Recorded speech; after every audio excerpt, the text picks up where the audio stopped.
Hi guys! Welcome to my vlog. Magluluto po tayo ngayon ng sinigang na hipon sa bayabas. So tara po, umpisaan na natin. So guys, ang unang gagawin natin, papakulo tayo ng tubig sa kaserola. At intayin natin kumulo. Next naman, ilalagay natin ang bayabas. So ang ginawa ko sa bayabas, binalatan ko bago ko pakukuluin. Bago po natin pakukuluin ang bayabas, kailangan babalatan natin yan. Para madaling lumambot, tatakpan natin. At hintayin nating lumambot at kumulo ang tubig. So habang kumukulo na ang tubig at pinalalambot natin ang bayabas, maglalagay tayo ng siling haba. So mas maganda para maanghang sabaw natin, ang siling haba puputulin natin. Tapos ilalagay pa natin yung ibang natitirang siling haba. So i-check natin kung malambot na ang bayabas.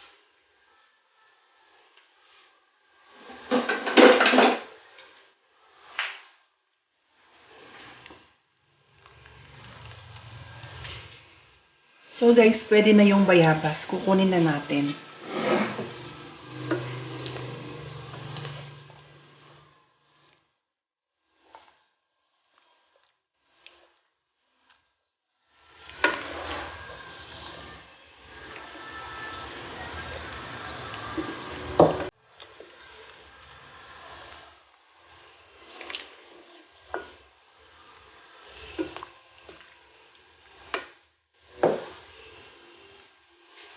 Next naman, ilalagay ko po ang gabi. At palalambutin din natin ang gabi. Hintayin natin kumulo at lumambot ang gabi. Tatakpan po natin. Ang gagawin natin ngayon, imamas natin ang bayabas para mas lalong lumabas ang lasa at ang katas.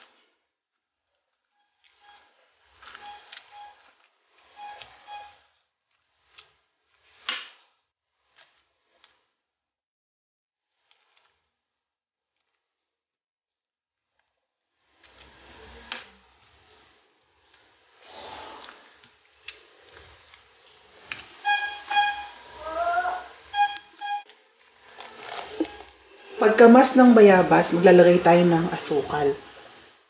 Depende sa gusto nyong tamis. Masarap kasi yung maasim-asim na manamis-namis pagdating sa sinigang sa bayabas. Siguro maglalagay pa po ako ng isang kutsara. Bali 2 kutsara po ang nilagay ko.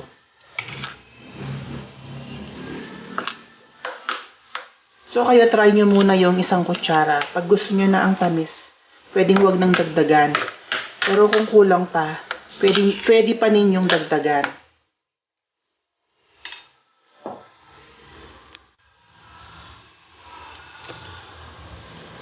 So, i-check na natin ang gabi kung malambot na rin. Matigas pa po ang gabi, kita nyo naman. Tumalon. So, hintayin natin lumambot ang gabi. Pero pwede na nating ilagay ang ating mas na bayabas na tinurog.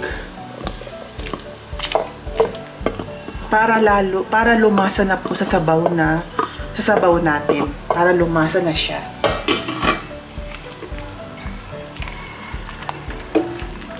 Then, haluin natin. At palalambutin pa po natin ang gabi.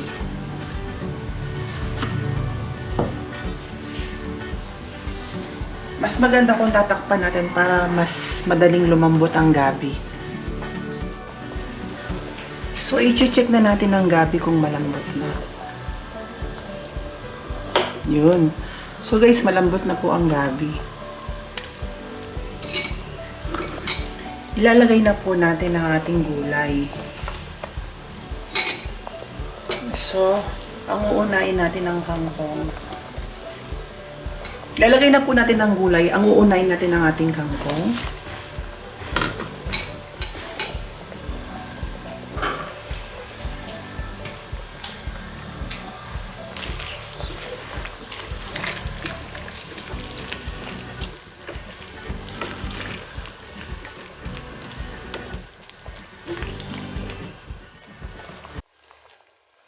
Tatakpan ko para mas madaling lumambot ang kangkong.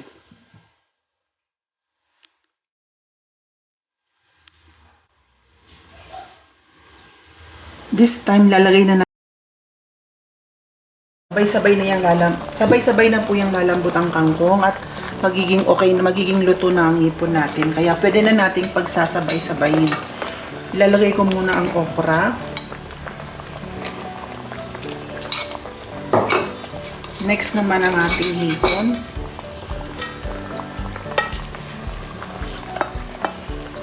So kaya ako inuli ang ipon para hindi siya madurog.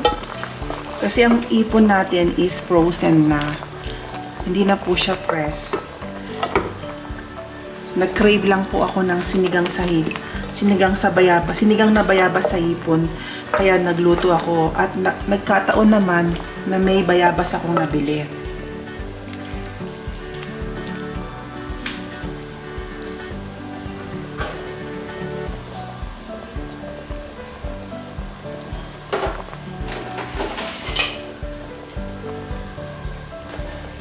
Maglalagay ako ng asin.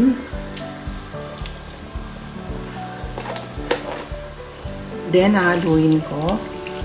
Dahan-dahan lang tayo sa paghalo kasi baka masira ang ipon, ang mga ulo magtanggalan. Tatakpan natin.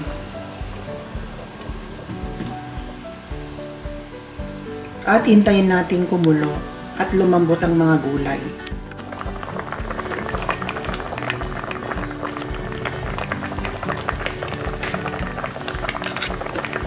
I-check na natin ang ating sinigang na hipon sa bayabas kung tama na yung timpla at kung ano pa yung kulang.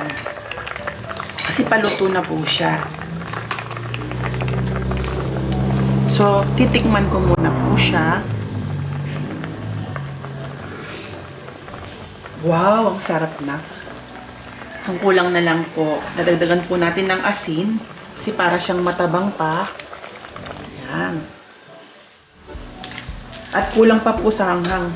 So, ang gagawin ko para mahanghang ang sabaw, total marami naman po akong siling haba sa rep. Maglalagay pa po ako ng madami. Yan. Gusto ko kasi mahanghang yung sabaw. At itong isa, hindi ko na siya puputulin. Sarap na po niya. Daming hipon. Ngayon naman, titikman ko uli siya. Masarap. Tamang-tama na po yung lasa, pero natatabangan pa rin ako, kulang pa sa tamis. Gusto ko kasi yung maalat-alat na matamis-tamis pagdating sa bulanglang sa bayabas sa hipon. So magdadagdag pa ako ng sugar. Magdadagdag pa po tayo ng sugar.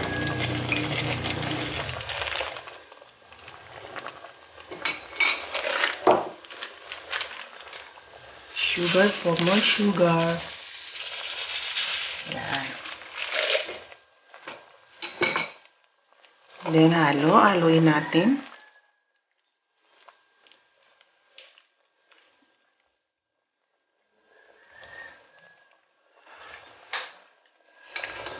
Wow, ang sarap na.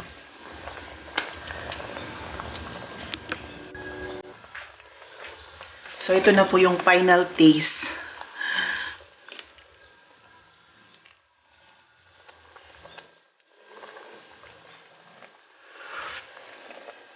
Yes, perfect na po. This time po, perfect na. Manamis-namis na maalat-alat na maanghang. So guys, luto na po yung ating sinigang na hipon sa bayabas. So guys, ita-transfer ko na siya sa serving bowl. Lalagay po tayo dito.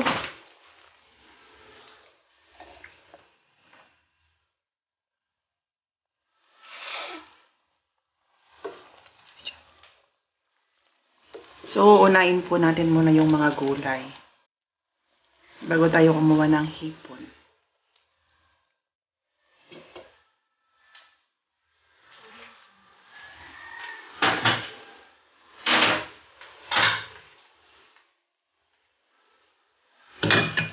So, tinransfer ko po siya dito sa white white na lalagyan.